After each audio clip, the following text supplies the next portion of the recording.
சின்ன பொண்ணு என்ன பண்ணிட்டு இருக்க? பார்த்தா தெரியலையாங்க, டிவி பார்த்துட்டு இருக்கேன். என்னது டிவி பார்த்துட்டு இருக்கிறியா?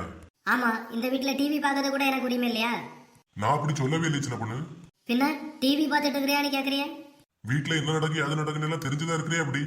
இப்ப என்ன நடந்துச்சு நான் தெரிஞ்சுக்காம இருக்கேன்னு சொல்றிய? என்ன விஷயமோ விஷயத்த சொல்லுங்க, சும்மா தைய தக்கனி குதிக்காங்க.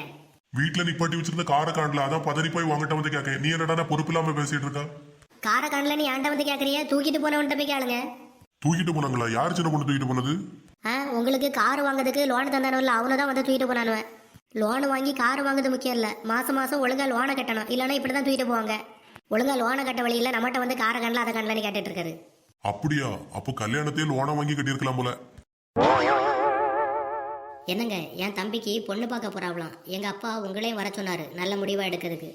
நான்லாம் வரல, உங்க அப்பாவே போ சொல்லு. ஏங்க ஏன் வரலன்னு சொல்றீங்க? என்னால என் வாழ்க்கைக்கு ஒரு நல்ல முடிவை எடுக்க முடியல. இந்த லட்சணத்துல உன் தம்பி வாழ்க்கைக்கு நான் முடிவு எடுத்தா எப்படி இருக்கும்?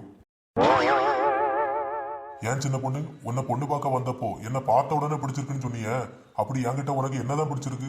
அது ஒண்ணும் இல்லைங்க, எங்க அம்மா சொன்னாங்க நீங்க ரொம்ப நல்லவங்க, ரொம்ப இன்னசென்ட். உங்க அம்மாவை உட்கார வச்சு பாத்திரம் எல்லாம் கழுவி கொடுப்பீங்களா, துணியெல்லாம் துவச்சு போட்டுருவீங்களா.